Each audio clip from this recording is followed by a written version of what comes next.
الحمد لله رب العالمين والصلاة والسلام على أشرف الأنبياء والمرسلين نبينا محمد وعلى آله وأصحابه أجمعين وعلى من تبعه بإحسان إلى يوم الدين أما بعد கண்ணிமிக்க சகோதரர்களே,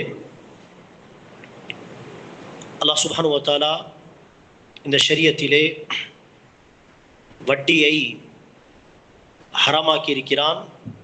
ஹராமாக்கப்பட்ட விஷயங்களிலும் அது பெரும் பாவங்களில் ஒன்றாகும்.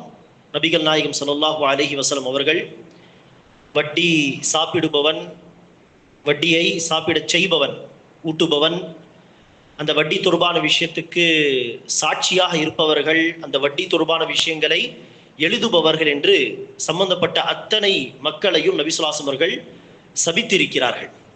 அந்த அடிப்படையில் அன்பானவர்களே, வட்டி தொடர்பான விஷயத்தில் நாம் மிக எச்சரிக்கையாக இருந்து ஒரு குறிப்பிட்ட கொடுக்கல் வாங்கல் விஷயத்தில் இது வட்டியாக இருக்குமோ என்கிற ஒரு சந்தேகம் வந்தாலும் அறிஞர்களிடத்தில் இவ்வாறு செய்வது வட்டியில் வருமா என்பதை விசாரித்து அது வட்டி என்பதாக சொல்லப்பட்டால் அதில் அறவே நாம் போகக்கூடாது. வட்டி தொடர்பான விஷயத்தில் ஈடுபடுவது பெரும் பாவங்களில் ஒன்று, நம்மை அழித்து நாசமாக்கக்கூடிய ஒரு பாவம். அன்பார்வர்களே, இந்த அடிப்படையிலே பேங்கில் கணக்கு திறப்பது, அக்கௌண்ட் ஓபன் பண்ணுவது என்று சொல்லி வரும் பொழுது முடிந்த அளவுக்கு அந்த வட்டி காசு வரக்கூடிய அக்கௌண்ட்டை, சேவிங் அக்கௌண்ட்டை தவிர்ப்பதுதான் நம்முடைய முயற்சி. ஆனால் அதை திறப்பதை விட்டால் வேறு வழி இல்லை என்கிற ஒரு கட்டம் வந்தால் அந்த சேவிங் அக்கௌண்ட், வட்டி காசு வரக்கூடிய அந்த அக்கௌண்ட்டை திறக்கலாம் நிர்பந்தம் என்கிற அடிப்படையில். ஆனால் அதில் வரக்கூடிய அந்த வட்டி காசை நாம் என்ன செய்யக்கூடாது, எடுத்து பயன்படுத்தக்கூடாது என்பது நமக்கு தெரிந்த விஷயம்தான்.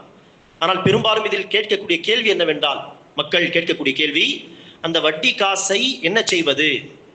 அதில் சில அறிஞர்கள் சொல்வார்கள், அதை எடுக்காமல் அப்படி விட்டுவிட வேண்டும். அவ்வாறு சொல்வதற்கு முக்கிய காரணம், வட்டி சாப்பிடுவதும் ஹராம், அந்த வட்டியை ஊட்டி விடுவதும் ஹராம், ஊட்டுவதும் ஹராம் என்கிற ஒரு ஹதீஸில் வரக்கூடிய இந்த வார்த்தை. அந்த வட்டி காசை நாம் சாப்பிடவில்லை, ஆனால் பிறருக்கு எடுத்து கொடுத்தால் ஆக்கில ரிபா வ மூக்கிலஹு, அந்த வட்டி சாப்பிடுபவன் அவனையும் ரசூல் அவர்கள் சபித்தார்கள், வட்டியை ஊட்டுபவன் என்கிற அந்த வார்த்தையும் அந்த ஹதீஸில் வருகிறது. அந்த அடிப்படையில் அந்த காசை நாம் யாருக்கும் தரவும் கூடாது, அப்படியே விட்டுவிட வேண்டும் என்று ஒரு பக்கம் சொன்னாலும், இன்னொரு பக்கம் பல அறிஞர்கள் அந்த வட்டி காசை எடுத்து ஏழைகளுக்கு சதகாவாக கொடுக்காமல், அது சதகா கிடையாது, அது நம்முடைய சொந்த காசு, சுத்தமான காசு கிடையாது, ஆகவே அதை சதகாவாக நினைக்காமல் அது எனக்கு அது ஹராம், நான் அதை சாப்பிடக்கூடாது, நான் அதை பயன்படுத்தக்கூடாது, ஏழைகள் இல்லாதவர்களுக்கு அது இன்ஷா அல்லாஹ் அனுமதிக்கப்பட்டது என்பதாக நினைத்து அந்த காசை ஏழைகளுக்கு கொடுத்து விடலாம் என்று மற்ற அறிஞர்கள் சொல்வார்கள். இது இன்ஷா அல்லாஹ் சரியான கருத்தாக இருக்கும். இதை நாம் அமல்படுத்தினால் இன்ஷா அல்லாஹ் தப்பில்லை. ஆக வட்டியை சாப்பிடுபவனையும் ரசூல் அவர்கள் சபித்தார்கள். வட்டி ஊட்டுபவன் என்று வருகிறதே என்று சொன்னால், ஒரு கடன் கொடுக்கக்கூடியவர் வட்டி கடனாக கொடுத்தால் அவன் வட்டி சாப்பிடுபவன். அந்த வட்டி கடனை வாங்குகிறார்களே, அத்தகைய மக்களுக்கு தான் அந்த வார்த்தை நேரடியாக பொருந்துமே தவிர இந்த மாதிரியான சூழ்நிலைக்கு இன்ஷா அல்லாஹ் அந்த வார்த்தை பொருந்தாது.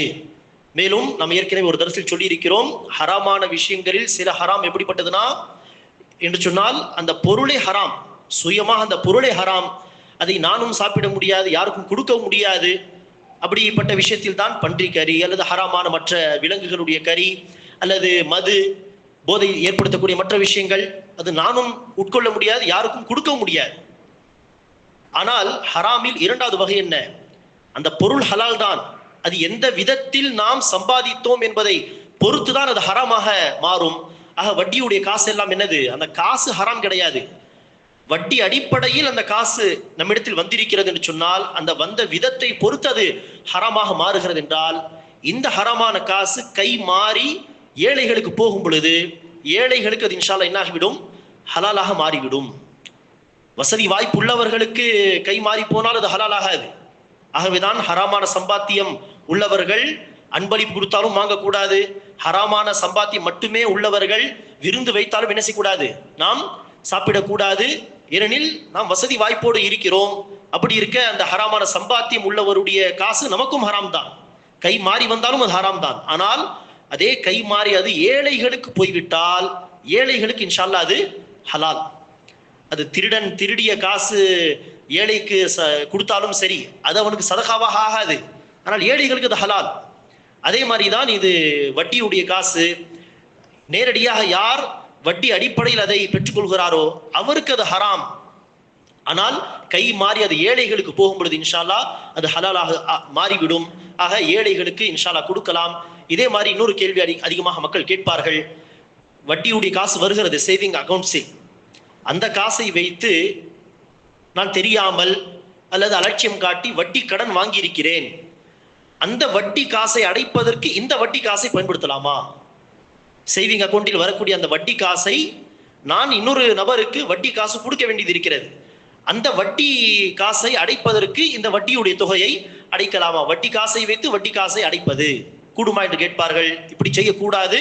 அடிப்படையில் இது ஹராம். ஏனெனில் நாம் அந்த வட்டி அடைக்கும் விதத்தில் என்ன செய்கிறோம்? அந்த வட்டி காசை கொண்டு பயன் அடைகிறோம். ஆக இது அடிப்படையில் ஹராம். மிக நெருக்கடியான நேரத்தில் அந்த கடன் அடைப்பதற்கு நான் மிகவும் கஷ்டப்படுகிறேன். ஆக அப்படி இருக்க இந்த வட்டி காசை கொண்டு அங்கு அடைக்கலாமா என்று கேட்டால், நெருக்கடியான சூழ்நிலையில் இன்ஷா அல்லாஹ் வட்டி காசை வைத்து வட்டி காசை அடைக்கலாமே ஒழிய மற்ற சாதாரண சந்தர்ப்பங்களிலே சூழ்நிலைகளிலே அந்த வட்டி காசை நாம் கூடாது, தனக்காக எந்த விதத்திலும் பயன்படுத்தி கொள்ள கூடாது. அல்லாஹ் சுப்ஹானஹு வ தஆலா நம் அனைவருக்கும் இந்த வட்டி என்கிற சாபக்கேடை விட்டு முழுமையாக பாதுகாப்பானாக. நம்முடைய குடுக்கல் வாங்கல் நம்முடைய நடைமுறை சார்ந்த விஷயத்திலே லேசாக நமக்கு சந்தேகம் வந்தாலும் அறிஞர்களிடத்தில் விசாரித்து மார்க்க சட்டம் என்னவோ, மார்க்க தீர்ப்பு ஃபத்வா என்னவோ அதுக்கு ஏற்ப நடக்கக்கூடிய பாக்கியத்தில் நமக்கு தருவானாக. ஆமீன். வாஹிரு தஅவானா அல்ஹம்துலில்லாஹி ரப்பில் ஆலமீன்.